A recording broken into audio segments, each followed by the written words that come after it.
church, we love God. Make no mistake about that. At our church, we believe in God's radical, unconditional, and unwavering love for us. At our church, we believe that Jesus is God. We also affirm that you may or may not believe that Jesus is God. And we're not asking you to change your belief system before you attend our church. We're simply inviting you on a journey toward. 예, 오늘 에베소서 오늘은 5장 8절에서부터 16절까지의 말씀으로 빛의 자녀로 사는 것이란 제목으로 귀한 은혜와 도전을 나눕니다.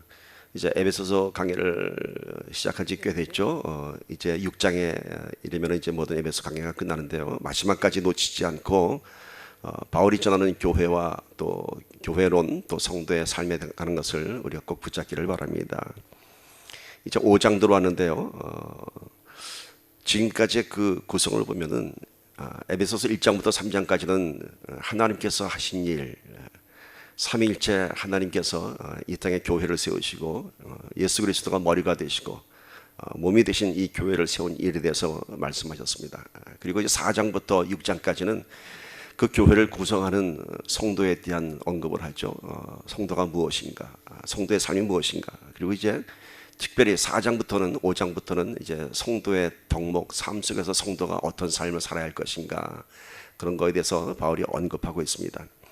5장 들어오시면은 1절부터 7절까지의 내용은 4장에서 언급한 성도의 덕목에 관해서 다시 한번 강조합니다. 그래서 지난 수요일 때 나왔던 4장의 마지막 부분을 한 번 더 우리가 정리하고 오늘 5장 들어가도록 하겠습니다. 4장 마지막에서 이런 말씀을 전했습니다. 4장 30절에서 32절 우리 다시 한번 한 마음으로 합독하며 4장의 말씀을 보도록 합시다. 하나님의 성령을 근심하게 하지 말라. 그 안에서 너희가 구원의 날까지 인치심을 받았느니라. 너희는 모든 악독과 노함과 분냄과 떠드는 것과 비방하는 것을 모든 악의와 함께 버리고 서로 친절하게 하며 불쌍히 여기며 서로 용서하기를 하나님이 그리스도 안에서 너희를 용서하심과 같이 하라. 이제 성도의 덕목에 관해서 말하면서 변화된 새 사람, 속사람이 변화된 성도는 어떻게 살아갈 것인가 하면서 4장에서는 이렇게 결론을 맺습니다. 무엇보다도 하나님의 성령을 근심하게 하지 마라, 이렇게 얘기합니다. 무슨 뜻인가요? 하나님께서는 우리 때문에 기뻐하실 수도 있고 근심하실 수도 있고 애통해 하신다는 것입니다. 그래서 우리가 삼위일체 하나님에 대해서 얘기할 때 꼭 성령님을 언급하는 것은 인격적인 하나님을 얘기하는 것이죠. 그래서 성령님을 얘기할 때 우리는 늘 인칭 대명사를 사용합니다. 그분은 그 성령이라고 하는 것은 우리가 하나님의 삼위일체 한 위인 어떤 개념적인 추상적인 그런 개념으로 설명하면 인격적으로 만날 수 없습니다. 성령님은 분명한 인격체이시며 우리와 감정을 교류하실 수 있습니다. 그래서 하나님의 성령을 근심하게 하지 말라. 우리 삶의 모든 모습을 통해서 우리 성령님께서 기뻐하시기도 하며 탄식하시기도 하며 슬퍼하시기도 한다고 합니다. 이 말은 좀 무슨 말인가요? 제가 지난 주일 장식회 때도 그런 말씀 전했지만은 하나님께서 눈동자처럼 우리 한 사람 한 사람 지켜보시면서 우리 삶의 모습을 통해서 하나님께서 기뻐하시기도 하면서 때로는 우리의 연약한 모습, 죄진 모습 가운데서 애통해 하시기도 하는 것입니다. 즉 하나님 입장에서 보면은 저와 여러분 한 사람 한 사람이 영화를 치면 주연 배우입니다. 주연 배우. 그러니까 우리 신앙에는 내가 주인 의식이 있어야 합니다. 하나님께서는 지금 최고의 관심의 대상이 바로 나인 것입니다. 바로 나인 것입니다. 그래서 오늘 이 예배에서도 하나님께서는 나 한 사람을 똑바로 쳐다보시면서 나 한 사람을 향한 그 관심과 사랑을 떠나지 않는 것입니다. 그래서 우리의 신앙은 지금도 하나님께서 나를 지켜보고 계신다 하는 사실, 내가 주인공이라는 사실, 하나님의 그 섭리와 모든 경륜 가운데 내가 주인공이라는 그러한 자존감을 갖고 신앙생활을 할 때 우리가 승리할 줄 믿습니다. 하나님께서 나 때문에 근심한다, 나 때문에 기뻐하신다. 뭘까요? 하나님은 그만큼 나를 사랑하시는 것이죠. 자, 오늘 말씀 보면은 너희가 구원의 날까지 인치심을 받았느니라. 무슨 뜻인가요? 구원의 날까지, 하나님의 나라에 들어가는 그 날까지, 즉 이 땅에서 사는 동안 너는 인치심을 받았느니라. 누구의 것? 너는 하나님의 것이다 얘기하는 것이죠. 사랑하는 남녀가 이렇게 약정을 하면은, 인게이지먼트를 하면은 인침을 받는 거랑 마찬가지죠. 사랑하는 연인이고 내 배우자가 될 사람입니다. 오늘 우리는 주님의 신부입니다. 우리가 인치심을 받다고 하는 것은 이 땅에 살아가는 동안 이제는 내가 주님의 신부가 되어서 살아가야 하는 것입니다. 그런데 그 신부가 엉뚱한 짓 하면은 얼마나 애통해 하겠습니까? 그러니까 하나님의 성령을 근심하게 하지 마라. 하나님의 그 사랑을 배반하지 마라. 하나님은 지금도, 우리 주님이 지금도 눈동자처럼 지켜보신다고 하는 것입니다. 나의 영혼이 누구 것이라고요? 주님의 것입니다. 근데 내가 세상에 빼앗기면, 나의 영혼을 빼앗기면은 우리 하나님께서 애통해 하시는 것입니다. 그래서 너희가 이제는 구원받은 성도답게, 인치심을 받은 성도답게 이제 새 사람을 입은 사람처럼 살아가는데 어떻게 살아가느냐? 마지막 부분에 이렇게 기록되어 있죠. 너희의 모든 악독과 노함과 분냄과 떠드는 것과 비방하는 것을 모든 악의와 함께 버리고 서로 친절하게 하며 불쌍히 여기며 서로 용서하기를 하나님이 그리스도 안에서 너희를 용서하신 것 같이 하라. 이렇게 얘기합니다. 이제 너희가 인치심을 받은 자, 하나님의 자녀가 되었고 새 사람이 되었으면 이제는 너희가 모든 악독함과 노함과 분냄과 떠드는 것과 이런 모든 악독한 것들을 다 버리라고 합니다. 다 버리라고 합니다. 그리고 어떻게 해요? 서로 친절하게, 서로 불쌍히 여기며 서로 용서하게 하라. 서로 용서하라. 그런데 여러분, 예수 안 믿어도 친절한 사람 참 많이 있습니다. 예수 안 믿어도 마음이 너그러운 사람 참 많습니다. 예수 안 믿어도 구제일, 어려운 사람 도와주는 사람 참 많습니다. 존경받을 만하죠. 그런데 하나님께서는 그 정도 갖고 안 된다는 것이에요. 우리의 인격 안에서 나오는 자비, 인격 안에서 나오는 친절함, 인격 안에서 나오는 용서, 그것은 한계가 있는 것이죠. 어쩌면 우리가 그렇게 내가 용서할 수 있는 대상이 우리 인격 안에서는 한정되어 있습니다. 사랑도 마찬가지죠.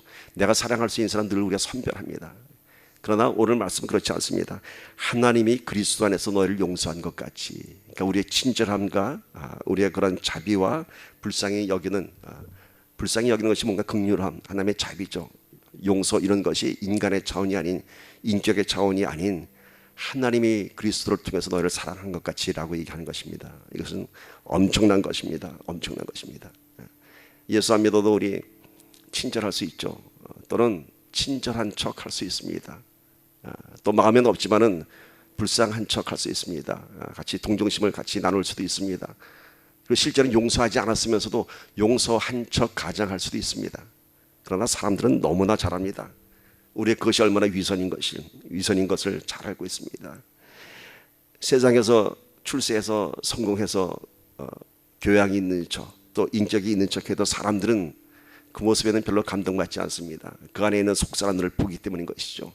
아무리 내가 친절한 척하고 성공해서 나한테 갖고 있는 것을 내가 베푼다 할지라도 그 속사람의 그 본질을 알기 때문에 사람들은 별로 감동받지 않습니다. 할만하니까 하겠지. 그것은 오히려 자기에 대한 사랑이 아니라 자기를 더 드러내기 위한, 더 인정받기 위한, 내가 이렇게 사는 사람이야 라고 하기 위한, 자기를 포장하기 위한 행동인 것을 잘 알고 있습니다. 그러나 예수 안에서 새 사람이 된, 오늘 말씀처럼 그리스도를 통해서 하나님이 너희를 사랑한 것처럼 그러한 친절함과 그러한 긍휼함과 그러한 용서함에 대해서는 사람들이 감동합니다. 왜냐하면요, 그것은 결코 외식된 것이 아니고 진정한 속사람의 변화 안에서 나오는 친절함이고, 속사람의 변화, 새 사람, 그리스도의 인친 사람 안에서 나오는 긍휼함이고 자비이기 때문에 사람들은 그것에 감동을 받습니다. 오늘 우리가 전해야 할 것이 있다면, 새 사람이다 성도로서 전해야 할 것이 있다면, 내 안에 갖고 있는 것, 내가 여유 있는 것, 그것으로 섬기는 것이 아니라 그리스도를 통해서 우리를 사랑한 것처럼, 뭔가요? 모든 것을 다 바쳐서 사랑하신 하나님처럼 우리가 그렇게 친절하고 자비를 베풀고 사랑을 하고 용서를 하라, 이런 뜻인 것입니다. 그래서 오늘 우리의 성도의 덕목이라고 하는 것은 그저 인격적인 한계에서 베푸는 것이 아니라 정말 그리스도 안에서 예수의 보혈의 피로 우리를 구원하신 것처럼 내가 그렇게 내 삶을 들여가면서 친절할 수 있고 긍휼을 베풀어야 하는 것입니다. 오늘 우리 안에 자그마한 사랑이라도, 그것이 진실된 사랑이라면 그것이 전해집니다. 여러분, 내 것이 아닌 누구의 것이요? 예수 그리스도의 것으로 전해지면은 그 안에 보혈의 능력이 전해질 줄 믿습니다. 이제 이렇게 성도의 덕목에 관해서 4장에서 말씀하고요, 바울은 이제 5장에 들어가면서 새로운 성도의 신분에 대한 새로운 정의를 얘기합니다. 5장 8절인데요. 여러분 요즘 우리말 성경도 보시고 개역 개정도 보시는데 이 말씀 우리가 너무 개역 한글로 익숙해져 갖고 개역 한글로 보도록 합시다. 한 말씀입니다. 같이 읽겠습니다. 시작. 너희가 전에는 어둠이더니 이제는 주 안에서 빛이라. 빛의 자녀들처럼 행하라. 여러분, 너희가 전에는 어둠이더니 이렇게 얘기합니다. 전에는 어둠의 자녀이더니, 이 어둠의 자녀의 뜻을 한 세 가지로 구분할 수 있습니다. 첫 번째는 세상에 붙잡혀 사는 소망 없는 삶의 모습입니다. 예수도 모르고 인생의 참된 가치가 무엇인지 모르고 아직 복음을 접하지 못한 사람들이 어둠에 잡힌 자들입니다. 그런가 하면은 복음을 아예 거부하는 사람들도 있습니다. 복음을 듣긴 듣되 거부하는 사람들. 그런가 하면은 신앙에 실족해버린 신앙인들이 있습니다. 신앙이 깨어진 사람들. 결국 어둠 속에 살 수밖에 없는 것입니다. 어둠의 잔의 두 번째 의미는요, 빛 가운데 살긴 사는데 가짜의 빛에 미혹돼서 사는 사람들이 있습니다. 바울이 말씀하던 이 당시에는 영지주의라든지 많은 이단 사상들이 있었습니다. 그것이 정말 참된 가치인 줄 알고, 그것이 복음인 줄 알고, 그것이 빛인 줄 알고 사는 사람들이 있습니다. 즉 가짜를 진짜인 줄 알고 사는 사람들이 있습니다. 그러나 가짜와 진짜를 구분하는 데는 딱 한 가지 방법이 있습니다. 열매를 보면 알 수 있습니다. 가짜를 붙잡고 사는 사람 안에는 속 사람의 변화가 없고 구원이 없고 사랑이 없습니다. 열매가 없습니다. 세 번째는요, 스스로 빛을 내며 사는 사람들이 있습니다. 어둠 속에 사는데 스스로 빛을 내며 사는 사람들입니다. 누군가 하면 당시 바울이 전하던 이때 율법주의자들입니다. 나의 의로 스스로 이룬 구원을 드러내고자 하는 사람들, 내가 빛이 되고자 했던 사람들. 그러나 그곳에는 진정한 생명의 빛이 아니라 자신을 구속하는 율법만 있을 뿐인 것입니다. 바울이 얘기하는 너희가 전에는 어둠이더니 이 세 가지 어둠의 자녀들을 다 통틀어 얘기합니다. 복음을 알지 못하는 자들, 실족한 자들, 또는 미혹돼서 사는 사람들, 아니면 스스로 내가 의롭다고 사는 사람들. 너희가 그런 사람이었는데 이제 에베소 안에는 그런 사람들이 새 사람이 되었다고 하는 것이죠. 그러더니 이제는 너희가 주 안에서 빛이라, 빛이라. 이제 빛의 자녀들답게 살아라, 이렇게 얘기합니다. 그러면은 제가 어둠의 의미의 세 가지 부류의 사람들을 얘기했습니다. 그렇다면은 어둠의 의미가 뭔가요? 어둠의 의미라고 하는 것은 쉽습니다. 진리의 빛이 없기 때문에 내 모습이, 내 실체가 드러나지 않습니다. 우리가 눈으로 본다는 것은 빛이 있기 때문에 볼 수 있는 것입니다. 이 방에 전부 커튼을 까만 커튼 치고 빛을 다 차단하면요, 우리 서로 얼굴을 볼 수 없습니다. 우리가 무엇인가를 볼 수 있다는 것은 빛이 있기 때문에 보는 것입니다. 오늘 전에는 어둠이더니 이제는 주 안에서 빛이라, 빛의 자녀를 행하라. 전에는 너희가 소망 없던 자요, 가짜를 붙잡은 자요, 스스로 빛을 내는 교만한 자였지만은 이제는 너희가 참된 빛, 생명의 빛을 붙잡은 자라. 그래서 이제 빛의 자녀들처럼 행하라라고 얘기하는 것은 빛의 자녀의 실체를 드러내라 얘기하는 것입니다. 너희가 이제 빛된 자녀가 됐으면은 너희가 드러나야 하는 것입니다. 이것이 예수님께서 말씀하시는 소금과 빛이, 세상의 소금과 빛이 되는 것의 빛의 영성인 것입니다. 빛의 영성은 스스로 빛을 내는 것입니다. 그러나 그 빛의 근원이 내가 아닌 거룩한 하나님의 빛, 예수 그리스도로 나오는 빛을 내가 받아서 세상에 비추는 것입니다. 빛이 우리 삶 가운데 비치면 우리의 실체가 드러나게 되어 있습니다. 그 실체는 무엇인가요? 빛의 자녀의 실체가 드러나게 되어 있습니다. 제가 몇 년 전에 킹스 캐년의 그 계곡 밑에는 아주 큰 동굴을 가보게 되었습니다.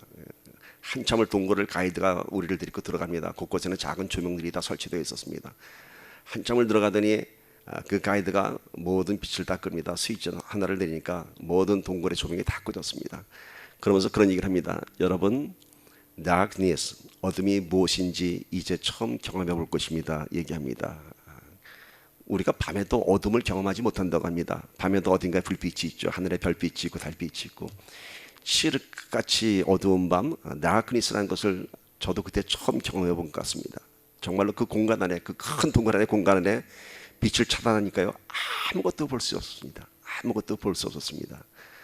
그때 가이드가 촛불을 하나 킵니다. 라이터로 탁 켜니까 그 동굴 안에 그 빛으로 인해서, 그 작은 불빛 하나로 해서 동굴의 실체가 드러나기 시작했습니다. 그 사람은 물론 이제 관광 차원에서 그런 설명을 했지만은 저는 거기서 영적인 깨달음이 있었습니다. 그렇구나, 우리 안에 칠흑 같은 데 삶에 주님의 빛이 들어오면 이렇게 비춰지는 것이구나. 이렇게 비춰지는 것이구나. 그 자그마한 빛 하나로 그 동굴의 어마어마한 실체가 드러나는 것을 보게 되었습니다. 그 깜깜하던 동굴 안에 작은 불빛 하나가 그 동굴의 천장에 높은 매달리는 석회암서부터 밑에 흐르는 정말 시냇물 같은 물이 흐르는 그 큰 동굴의 실체를 보게 되었습니다. 여러분, 이건 비단 동굴만의 이야기가 아닙니다. 주님의 거룩한 빛이 여러분의 삶 속에 비춰지면 여러분의 실체가 드러나게 되었습니다. 여러분은 거룩한 빛의 자녀로 하나님께서 부르심 받은 사람들입니다. 지금 어둠이 나를 덮어 있을 따름이지 내 안에 거룩한 빛이 임재하면은 우린 우리 안에 숨겨진 나도 모르는 깜짝 놀랄 만한 어마어마한 내 자신을 발견하게 될 것입니다. 오래전에 그런 다큐멘터리를 봤습니다. 미국의 CCM 유명한 리더입니다. 흑인 가스펠스거입니다. 그 사람이 자기의 과거를 얘기합니다. 그래서 보여주는데 그가 마약 중독자가 되어서 쓰레기 더미를 안에서 이렇게 음식을 꺼내 먹으며 하는 그런 비참한 모습을 보였습니다.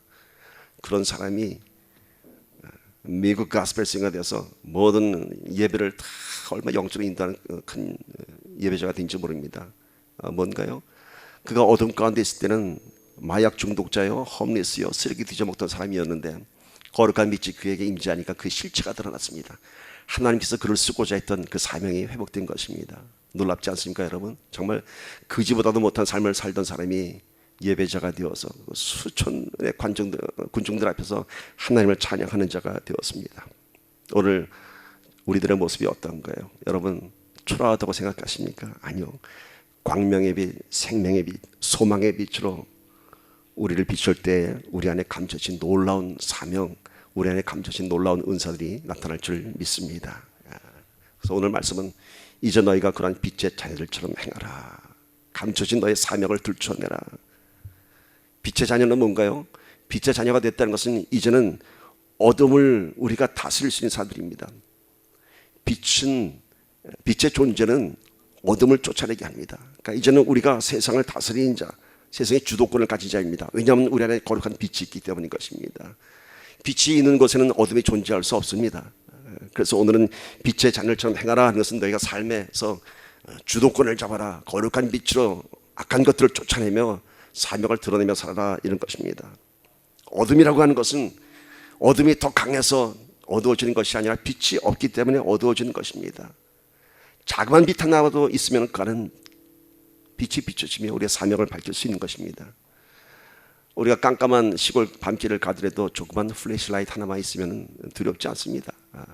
그 불빛으로 갈 수 있습니다. 마찬가지입니다.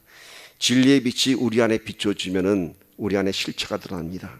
비록 지금까지 어둠 속에 갇혀서 우리가 소망 없는 참 초라한 존재로 살았겠지만 이제 모든 것들을 거룩한 빛 앞에 들춰내며 세상에 우리가 그 믿음을 선포하며 나가는 저와 여러분이 되기를 축복합니다. 이제 9절에 이런 말씀이 있습니다. 빛의 열매는 모든 착함과 의로움과 진실함에 있느니라. 자, 그 빛이 비춰지면은 그 빛의 실체가 드러나면은 뭐가 나온다고요? 그 열매는 모든 착함과 의로움과 진실함에 있느니라. 그런데 여기서 말하는 그 선하심과 의로움과 진실함, 이 모든 결정체가 누구인가요, 여러분? 바로 예수 그리스도죠. 예수 그리스도죠. 이 세상 어디에도 선함과 의로움과 진실한 것 없습니다. 오직 예수 그리스도 한 분만이 선하심과 진실하시고 공의로운 분이십니다. 그래서 로마서 3장 10절에는 세상에 의인은 없나니 하나도 없으며 라고 얘기합니다. 오직 예수 그리스도만이 선하심과 의로움과 진실하신 분인 것입니다. 그렇다면 오늘 우리가 빛의 열매는 모든 착함과 의로움과 진실함에 있느니라. 오늘 우리 거룩한 빛이 우리 안에 임재하면 우리가 빛의 자녀가 되면 우리 안에서 나오는 것이 뭐라고요? 예수 그리스도의 영성이 나오는 것입니다. 선함과 의로움과 진실함이 나오는 것입니다. 우리는 우리 스스로 빛을 발할 수 없습니다.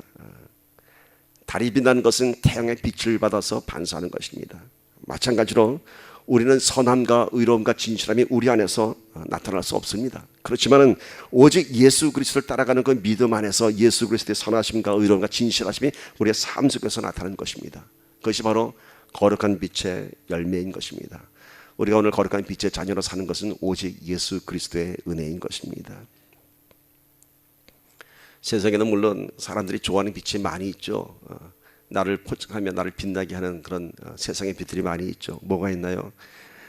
돈이 많이 있으면, 물질이 많이 있으면 사람들이 돈 많은 사람이라고 인정해주며, 돈 많은 사람들은 또 요즘 뭐라 그랬죠?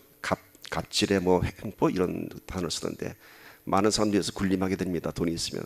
그것이 빛으로 알고 살아가고 있습니다. 많은 사람들이. 명예, 물론 사람들에게 많은 존경을 받죠. 학식이 있고 또 많은 인격적으로 잘 완성된 사람들은 존경을 받습니다. 권력, 힘을 가진 자가 되죠. 힘을 가진 자가 되어서 어디 가서도 두렵지 않은 사람이 되죠. 그런가요? 또 외모가 또 뛰어난 사람들이 있죠. 아주 잘생기고 이쁜 사람들은 어디 가도 대접받습니다. 참 불공평하죠. 누구는 뭐 잘생기고 싶지 않아서 안 잘생겼나요? 그러니까 태어나 보니까 이 모습이 꼴인데 누구는 잘생겨서 가는 데마다 대접받고, 옛날에는 그런 말이 있었어요. 못생기면 참 그래도 마음씨라도 곱다고, 못생기면 참 성격이 좋다는데 요즘은 세태가 바뀌어갖고요. 못생기면 성격도 나쁘대요. 그냥 스트레스 팍 받아갖고. 그런데 사람들이 얘기하는 이런 물질, 명예, 권력, 그 외모의 뛰어남, 이런 것들이 과연 빛일까요? 과연 빛일까요? 언제 사라질지 모르는 것들이 있죠. 언젠가는 지금 갖고 있는 이 모든 것들이 다 평준화된다는 사실 여러분 잘 아시죠? 언제 평준화되죠? 나이가 60이 되면요, 외모가 다 평준화됩니다. 60이 되니까 쌍꺼풀 한 사람이나 안 한 사람이나 다 그 얼굴이 그 얼굴이고요, 괜히 뜯어고친 얼굴 됩니다. 70이 되면요, 뭐가 평준화되세요? 학력이 평준화됩니다. 뭐 박사나 국민학교 나온 사람이나 그 지식의 정도가 똑같습니다. 그래서 그러잖아요. 그 할머니들이 70 나오면 다 남산 국민학교 나왔다고. 그게 무슨 말인지 아시죠? 어느 할머니가 난 지금도 국민학교 교과가 생각이 나. 그래서 뭔데? 그러니까 남산 위에 저 소나무. 이게 우리 교과인데 지금도 생각나. 그러니까 옆에 있던 할머니가 너도 남산 국민학교 나왔니? 나도 그 국민학교 나왔는데. 이게 다 70이 되면 그게 다 평준화가 됩니다. 우리 어머님도 나중에 그러시더라고요. 그 양로병원 갔더니 대학 교수 출신이나 나나 뭐 다 똑같다 그러더라고요. 80이 되면요, 물질의 평준화가 됩니다. 돈이 있어도 뭐 돈이 의미가 아무것도 없죠. 가서 뭐 어디 놀러 갈 데가 있습니까? 여행을 갈 수가 있습니까? 90이 되면 뭐라는지 아시죠? 90이 되면 산 사람이나 죽은 사람이나 똑같다고 합니다. 우리가 세상에서 참 소중하다고 살고 인지하고 있는 가치라는 것들이 이렇게 금방 짧은 시간 안에 다 사라지고 마는 것입니다. 그 어떤 것도 나의 참된 가치를 비추는 영원한 빛이 이 세상에는 없습니다. 오직 선하심과 의로움과 진실함의 예수 그리스도를 통한 은혜야말로 우리 인생에 마르지 않는 빛의 근원이 될 수 있을 것입니다. 그 빛을 붙잡는 저와 여러분이 되기를 축복합니다. 자, 빛의 잔을 처음 해나가 앞서 10절, 11절에 이렇게 얘기합니다. 한 마음으로 읽습니다. 시작. 주를 기쁘시게 할 것이 무엇인가 시험하여 보라. 너희는 열매 없는 어둠의 일에 참여하지 말고 도리어 책망하라. 자, 이제 하나님의 성령을 근심하게 하지 말고 빛의 자녀답게 살아야 되는데, 그렇다면 주를 기쁘시게 하는 것이 빛의 자녀들의 삶인데 그 안에 선함과 의로움과 진실하심이 나와야 되는데, 주를 기쁘시게 할 것인지 무언가 시험하여 보라 얘기합니다. 한번 증거하여 보라 얘기합니다. 좀 쉽게 한번 접근해 봅니다. 쉽게 접근해 봅시다. 여러분은 여러분의 자녀들 때문에 가장 기뻐한 일이 무엇입니까? 여러분의 자녀들이 어떤 일이 있었을 때 가장 기뻐합니까? 그렇죠. 뭐 가장 솔직하게 대답하기를 바랍니다. 교회 열심히 다니고 기도 잘하는 아들 딸이 이쁩니까? 아니면 공부 잘하고 좋은 학교 들어간 아들 딸이 이쁩니까? 그럼 되게 이럴 때 야무진 대답을 하죠. 교회도 잘 다니고요, 기도도 잘하고요, 좋은 학교 들어가는 아들이 제일 이쁘죠. 그렇죠. 참 야무진 꿈이죠. 근데 이것이 결코 허황되거나 야망된 꿈이 아닙니다. 가능합니다. 하나님을 기쁘게 하는 참된 신앙의 자녀들로 크면서 또 좋은 그 학업의 결과라든지 또 모든 아이들 가운데서 뛰어난 덕목을 갖추는 아이들이 될 수 있습니다. 그 비결은 아이들에게 우선순위를 지키게 하면 됩니다. 즉 하나님을 아는 일, 하나님을 체험하는 것에 우선순위를 두게 되면요, 그 아이는 당연히 모든 분야에서 뛰어난 아이가 되게 되어 있습니다. 우선순위가 바뀌게 되면요, 그것이 혼란스럽습니다. 그래서 제가 예전에 트레서스 받을 때 우리 아이들이 새벽에 저를 만나러 왔어요. 그 제가 처음 든 생각이 그래서 자녀들이 참 아빠가 은혜 받는 장면을 보고 싶어서 여기까지 왔구나. 참 이렇게 감동을 흘려야 되는데 제가 무슨 생각이 되면 아니 쟤네들이 학교 안 가고 여기를 왜 왔지? 제가 시험이라 그랬는데 이런 생각보다 탁 들더라고요. 벌써 우선순위가 바뀐 것이죠. 그러나 우선순위가 하나님을 아는 것에 우선순위가 되면은 그 다음에 아이들에 관한 것은 누가 책임지냐 하면은 내가 책임지는 것이 아니라 하나님께서 책임지는 것입니다. 아이들이 모든 분야에서도 뛰어난 아이들이 되기 위해서는요, 일단 부모님의 영성이 진실해야 됩니다. 아이들만 그렇게 될 수 없습니다. 부모가 먼저 우선순위에서 진실한 신앙생활을 할 때 아이들이 그것을 보고 그렇게 살아가는 것입니다. 부모의 삶에서 우선순위가 확실하게 될 때에 하나님이 먼저다라는 삶을 부모들이 보여줄 때 아이들은 그렇게 살아가는 것입니다. 하나님을 기쁘시게 하면은 모든 우선순위 하나님을 우선으로 두게 되면은 그 다음에는 하나님께서 우리 자녀들과 우리 삶의 모든 문제를 책임지십니다. 나의 자녀이기 전에 아이들은요 하나님의 자녀입니다. 내 아들 딸이기 전에 하나님의 아들 딸입니다. 그래서 우선순위를 하나님의 아들 딸에 먼저 두십시오. 그러면은 여러분이 끙끙거리지 않아도 아이들 잘 아름답게 성장합니다. 하나님이 우리들의 가장 고귀한 가치가 되기를 축복합니다. 그것이 하나님을 기쁘시게 하는 것입니다. 제가 아이들 얘기하다 보니까 잠깐 우리 아이들 생각이 나는데, 다행스럽게 또 우리 아이들은 다 커서 미국 가는데도 많은 사람들이 걱정했어요. 그 나이에 와서는 참 힘들 거라고. 근데 아이들이 참 잘해줬어요. 제가 우리 아이들 자랑하는 것이 아니라 우리 제 이 실상을 좀 보여주려고 그래요. 그래서 제가 가만히 생각해 보니까 우리 아이들이 한국에 있을 때 그렇게 뛰어난 아이들이 아니었거든요. 그리고 그렇게 공부하는 거 좋아하던 아이들이 아니었어요. 근데 여기 와서 애들이 변했어요. 그 이유가 있더라고요. 보니까 여기 와서 가만 보니까 아빠 봤다간 비빌 언덕도 뭐 기대할 언덕도 하나도 없더라고. 애들이 이제 그런 걸 느낀 거예요. 야, 미국 가는데 엄마 아빠 기대했다가는 아무것도 기댈 언덕 없구나. 이제 생존을 우리 스스로 해야겠구나. 얘들 깨달은 거예요. 그래서 엄마 아빠는 맨날 하나님 백만 믿고 사니까 이거 우리도 스스로 살아야지 않겠다. 그러면서 애들이 이제 공부하게 된 것 같아요. 그러면서 아이들이 뭘 체험했냐면요, 하나님의 은혜를 체험한 것입니다. 엄마 아빠가 그 광야 같은 미국 이민삼 어려운 목표를 하면서 이렇게 하나님의 인도하는 걸 보면서 아이들이 이제 기도하게 된 것이죠. 그러니까 이것이 우선순위가 바뀌게 되면은 이게 혼란스러운데, 하나님 아는 것, 하나님에 대한 우선순위를 두니까, 부모부터 두니까 아이들도 그렇게 되는 것이에요. 그러니까 형편없던 아이들도 우선순위를 지켜주면은 하나님께서 지켜줄 줄 믿습니다. 한 2년 전인가요? 우리 아들이 오하이오인데 자기가 이제 새벽 기도를 빠지지 않고 간대요. 그래서 참 기뻤습니다. 그러면서 더군다나 원로 목사님이 몸이 불편해서 휠체어를 타야 되는데 자기가 새벽마다 원로 목사님 댁에 가서 휠체어로 목사님 모시고 새벽 기도 갔다가, 그리고 또 요새 또 청년부 자기가 리더가 됐다고 합니다. 회장이 됐다고 합니다. 저는 정말 기뻤습니다. 뭐 우리 아들이 박사가 되고 뭐가 된 것보다도 정말 교회 안에서 인정받고 일꾼이 되었던 게 참 기뻤습니다.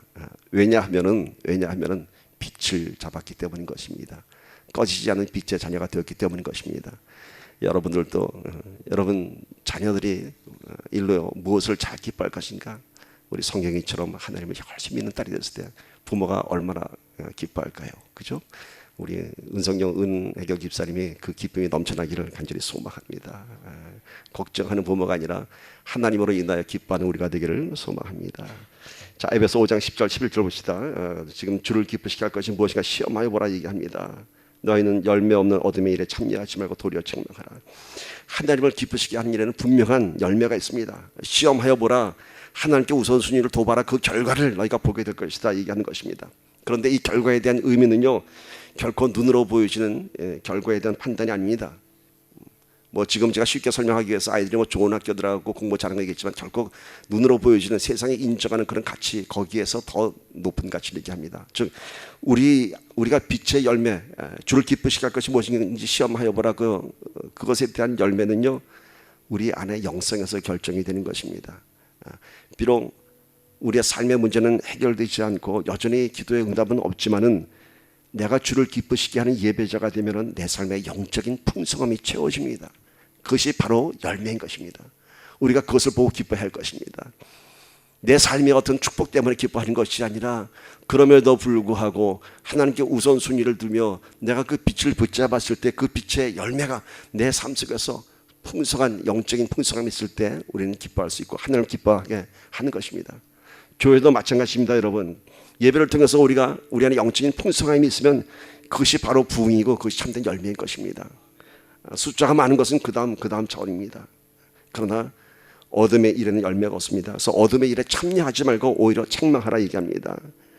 세상의 것들로 가득 채워질수록 우리 안에 세상의 것들로 가득 채워지면 더욱더 공허함만 채워집니다. 여러분, 내가 원하던 게 다 채워지면 행복할 것 같죠? 아니요. 그것이 다 채워지면 채워질수록 더욱더 빈 그릇이 됩니다. 솔로몬이 얘기하지 않습니까? 모든 것이 헛되니 또 헛되다. 그러니까 세상의 빛은 우리가 집착하고 있던 그것들은 채워지면 채워질수록, 내가 집착하면 집착할수록 나의 욕심의 그릇이 더 커지기 때문에 더욱더 공허하게 되는 것이죠. 그러나 하나님을 기쁘시게 하는 것이 뭔가요? 내 삶의 주도권을 드리고 우선순위 하나님을 두는 것입니다. 내 삶을 내려놓는 것, 그때 내 것을 비워놓으면 그 안에 채워진 것이 거룩한 것들로 채워지는 것입니다. 거룩한 충만함이 내 영성을 풍요롭게 하는 것입니다. 우리가 그런 풍요로움을 맛보기를 축복합니다. 이어서 바울은 아주 중요한 영적 원리를 제시하고 있습니다. 5장 14절 우리 한마음으로 합독합니다. 시작. 그러므로 이르시기를 잠자는 자여 깨어서 죽은 자들 가운데서 일어나라. 그리스도께서 너에게 비추이시라 하셨느니라. 잠자는 자여, 성경에서는 죽은 자의 모습을 잠자는 자라고 이렇게 많이 표현하고 있죠. 예수님께서 죽은 나사로에게도 잠자는 자여 일어나라 얘기했습니다. 빛이 없는 자, 죽은 자와 마찬가지입니다. 어둠에 사로잡힌 자, 잠자는 자, 죽은 자입니다. 근데 그런 죽은 자들 가운데서 어둠 가운데서 일어나라 얘기합니다. 그리스도께서 너에게 비추이시라 하셨느니라. 이 문장을 참 깊이 들여다봐야 합니다. 여러분 보세요. 죽은 자들 가운데서 일어나라. 그리스도께서 너에게 비추이시라 하셨느니라. 자, 순서가 뭐가 먼저인가요? 일어나는 것이 먼저입니다. 그러면은 그리스도께서 너에게 비추이시라. 이거를 영어로 보면 더욱더 확실하게 들어옵니다. 보세요. Wake up sleeper, 잠자는 자여 일어나라. 그 다음에 rise from the dead, 죽음 가운데서 일어나라. 그 다음에 주위에서 봐야 될 것이 and라는 접속사죠. And Christ will shine on you. 여러분 중고등학교 때 영어 공부할 때 그런 거 있었죠. 명령문 뒤에 and가 나오면은 어떤 뜻이죠? 그리고가 아니라 그러면 이런 뜻이죠. 그러니까 보세요. 명령문입니다. 일어나라. Wake up sleeper. 잠자는 자여 일어나라. Rise from the dead. 너 어둠의 죽음 가운데서 일어나라. And 그리하면입니다. 그리하면 예수 그리스도의 빛이 너를 비출 것이다. 이 말은요, 우리가 빛을 보고 일어난 것이 아니라 어둠에서 우리가 일어나면은 그러면 그리스도의 빛이 우리를 비친다고 합니다. 우리의 의지 위에 역사하시는 하나님의 섭리를 전하는 것입니다. 그런데 우리는 뭔가요? 늘 먼저 빛을 보기를 원하죠. 늘 먼저 빛을 보기를 하고 그 빛이 내 삶에 왔을 때 일어나려고 합니다. 그래서 우리는 이런 얘기 많이 하죠. 하나님 이번 이렇게 해주시면은, 이 기도만 들어주시면은, 내 환경만 이렇게 만들어주시면은, 병을 낫게 해주시면은, 사업이 번창하게 하면은, 교회가 부흥하면은 내가 이렇게 하겠습니다 얘기하지 않습니까? 아니죠. Give and take, 세상의 논리도 give and take 아닙니까? 근데 우리는 늘 take and give 하려고 합니다. 오늘 이 말씀이 바로 그겁니다. 빛을 나한테 비춰주면 내가 일어나겠다가 아니라 너희가 먼저 일어나랍니다. 그러면은 예수 그리스도의 그 거룩한 빛이 우리를 비출 것입니다. 쉽게도 표현하면 이겁니다. 여러분이 어떻게 해서든지 이 예배의 자리에 나오면은 그것이 뭔가요? Wake up sleeper, 세상에 있던 자 이 자리로 오라. Rise from dead, 세상 가운데 발길을 이곳으로 인도하라. 그리하면 the Christ will shine on you. 이 예배 자리에 나오기만 하면은, 어떻게 해서든지 오기만 하면은 내가 너를 살리겠다는 것입니다. 그래서 예배의 자리는 우리가 목숨 걸고 나와야 하는 것입니다. 다시 한번 결단합시다. 우리의 삶의 환경이 어떻건 간에 우리가 먼저 일어납시다. 먼저 일어납시다. 하나님이 열어준다면 나오겠습니다. 안 통합니다. 요단 강물이 언제 갈라졌죠, 여러분? 요단 강물을 갈라놓고 제사장들이 건너간 것이 아니라 12지파의 제사장들이 믿음으로 그 거센 물길에 발길을 내딛었을 때 물이 갈라진 것처럼 오늘 우리가 어둠 가운데서 일어나면은 예수 그리스도의 영광의 빛이 우리의 삶을 비춰줄 것입니다. 이어서 5장 16절 오늘 마지막 절입니다. 세월을 아끼십시오. 때가 약합니다. 자, 거룩한 빛의 자녀로서 이제 살아가야 되는데 죽은 자들 가운데서 일어나라. 그리스도께서 너에게 비추시리라. 이제 그런데 세월을 아끼라 얘기합니다. 빛의 자녀답게 이제는 세월을 허송세월하지 말고 세월을 아끼라. 때가 악하다고 합니다. 그런데 여러분 이 말씀에 때가 악하다, 이걸 여러분 어떻게 언더스탠딩 하셨는지 모르겠는데 마치 이 말씀을 보면서 저는 바울이 2000년 후에 이 세상을 보면서 이 편지를 쓴 것 같습니다. 세월을 아끼십시오. 때가 악합니다. 때가 악하다고 합니다. 중세 때 문학 작품이나 음악 미술 작품들을 보면 참 경이롭습니다. 어떻게 그런 인간의 그런 위대한 작품을 구상하고 또 그리고 만들었는지 참 놀랐습니다. 그 당시에 그렇게 수많은 천재들이 있었는가, 왜 이 시대는 없는가라는 질문을 해보기도 합니다. 그러나 그 중세 시대와 지금의 시대를 비교해보면 금방 이해할 수 있습니다. 전기가 생긴 것이 불과 얼마 안 됩니다. 19세기만 해도 이 땅에는 전기가 없었습니다. 그 호롱불 밑에서 여인들이 뜨개질하는 정도였습니다. 빛이라고 하는 것이. 그런 가운데서 많은 수많은 예술가들이 창의적인 작품들을 만들어낸 것입니다. 그런가 하면 지금은 어떤 시대인가요? 지금 인터넷 시대입니다. 스마트폰 시대입니다. 한국을 가봤더니요, 전철 안에서 다 손바닥만 들여다보고 있더라고요. 그 손바닥 안에 있는 그 작은 빛, 그걸 보고 살고 있더라고요. 그걸 보면서 제가 생각했어요. 그렇구나. 이 시대에 우리 정서는 다 메말라가고 디지털 시대가 된 이 시대에서 저는 아름다운 문학과 아름다운 예술이 창작될 수 없겠구나 싶었습니다. 이 시대가 뭐라고 얘기합니까? 바울은 악하다고 합니다. The days are evil. 이 시대가 악하다고 합니다. 이런 시대에 우리의 영성을 지키는 것이 쉽지 않습니다. 그래서 세월을 아끼십시오라고 얘기합니다. 때가 악합니다. 이젠 여기서 말하는 때가 악하다는 뜻이 무슨 뜻인지 이해가 갈 것입니다. 그렇다면 바울이 전하는 세월의 의미가 무엇인가 한번 봅시다. 그저 뭐 허송세월 하지 말라 이런 뜻의 세월의 의미가 아닙니다. 이것도 영어 성경을 보면 조금 더 우리가 이해할 수 있습니다. 자, 세월을 뭐라고 표현했죠? The most of the opportunity입니다. 흘러가는 세월이 아니라요, 그 기회를, 최고의 기회를 만들라 이겁니다. 이 순간을 내 인생의 최고의 기회를 만들라. 세월을 아끼십시오를 원래의 의미는 지금 이 호흡하는 이 순간을 네 인생의 최고의 기회로 만들라고 하는 것입니다. 왜냐하면 그 순간을 빼앗기면 이 세상은 the days are evil. 뭔가요? 하나님께 집중하라고 하는 것이죠. 허송세월 보내지 마라라는 건 도덕적인 말씀이 아니라 모든 순간순간을 너의 인생의 최대의 기회로 만들라 이렇게 얘기합니다. 세상은 지금 우리의 모든 순간순간을 우리의 기회를 뺏어가고 있습니다. 누구로부터? 하나님으로부터. 그 순간순간을 우리가 하나님께 내 삶을 드린 기회를 만들려고 하는 것입니다. 시간의 개념이 두 가지죠. 우리가 얘기하는 봄이 되고 여름이 되고 아침이 되고 저녁이 되고 흘러가는 시간, 세월을 우리가 이런 크로노스의 시간에 대해서 우리 설명을 합니다. 그러나 오늘 바울이 얘기하는 것은 그런 흘러가는 시간에 관한 것이 아닙니다. 하나님의 시간, 카이로스의 시간을 얘기합니다. 시간의 개념을 우리가 두 가지 얘기했죠. 돌아올 수 없는 크로노스의 시간, 2015년이 지나면 2016년이 오는 것처럼. 그러나 빛의 자녀들이 생각하는 그 시간의 개념은 다른 것입니다. 히브리 사람들은 이것을 카이로스, 하나님의 섭리 안에서, 하나님의 경륜 안에서 시간을 설명했습니다. 뭔가요? 하나님의 시간은요, 시간과 공간을 초월한 하나님의 때인 것입니다. 그래서 하나님은 우리 흘러가는 2014년, 2015년, 2016년 속에 언제든지 개입하시는 하나님의 때가 있는 것입니다. 가장 쉬운 것이 뭐냐 하면요, 2000년 전의 십자가의 사건이 오늘 우리 삶 속에 와 있습니다. 우리가 그것을 믿는 것입니다. 십자가 보혈의 능력을 믿어서 우리의 죄가 구속받고 병든 자를 고치고 귀신을 쫓아낸 사건들이 이 시대에서 나타날 수 있는 것은 2000년 전에 하나님의 그 능력의 시간들이 이 시간에 들어와서 역사하는 것입니다. 디모데후서 4장 8절 보세요. 육체의 연단은 약간의 유익이 있으나 경건은 범사에 유익하니 금생과 내생의 약속이 있느니라. 즉 도덕적인 시간을 아끼는 것은 약간의 유익이 있겠지만은 경건의 시간은 모든 것이 유익하고, 그리고 present, 지금과 내생, the future의 유익, 약속이 있다고 합니다. 오늘 우리 이 시간, 세월을 아끼라, 모든 순간순간을 최고의 기회로 만들라고 얘기하는 것은요, 지금 이 순간을 통해서 나의 미래를 만들어내고, 지금 이 순간을 통해서 하나님께서 기뻐하신 최고의 순간을 만들어내라 이것인 것입니다. 그러나 많은 그리스도인들이 과거에 묶여 있고 그저 허황된 꿈 가운데서 그냥 나의 그 값어치 없는 소망만 얘기하고 있습니다. 여러분, 과거에 멈추지 말고 금생과 내세에 대한 약속을 만들어내야 할 줄 믿습니다. 2000년 전에 예수님의 보혈의 권능이 오늘 우리 안의 권능으로 이끌어내야 할 것입니다. 이것이 모든 순간에 최고의 opportunity, 찬스를 만들어, 이것이 경건의 능력인 것입니다.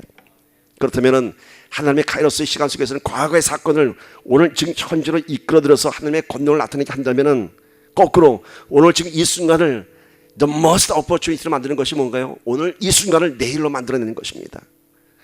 오늘 우리가 과거에 하나님께서 이 땅에 오셨던 그 역사 사실을 지금 이 순간에 끌어들여서 우리가 그 권능을 체험한다면, 이제는 지금 이 시간을 통해서 내일을 만들어내는 것입니다. 미래를 만들어내는 것입니다.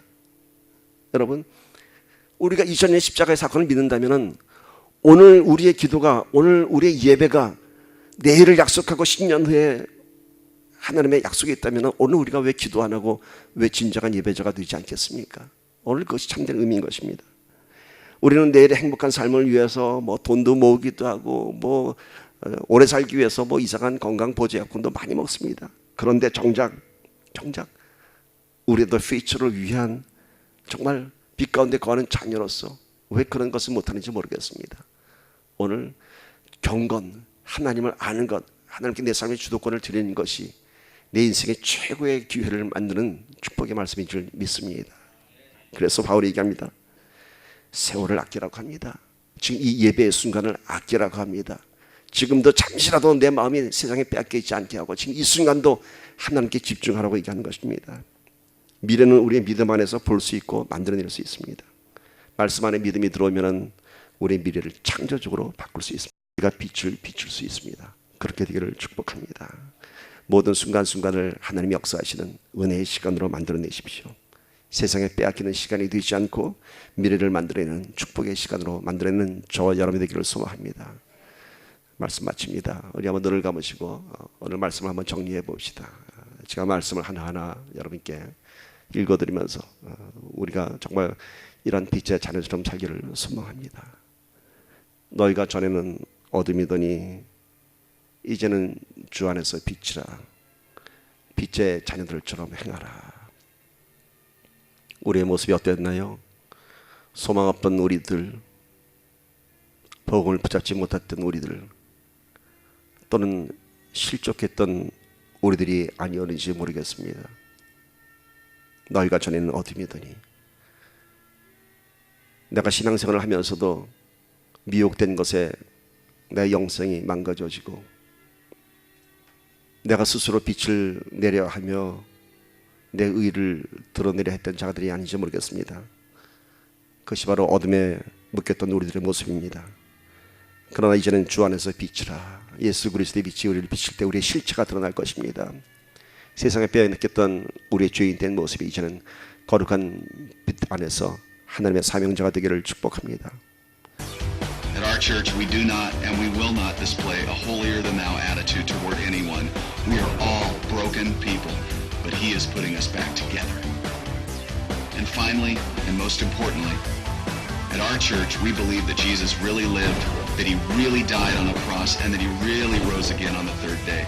And we cannot and we will not candy coat or water down that message, ever.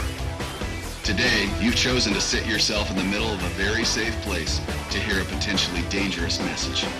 Welcome to our church.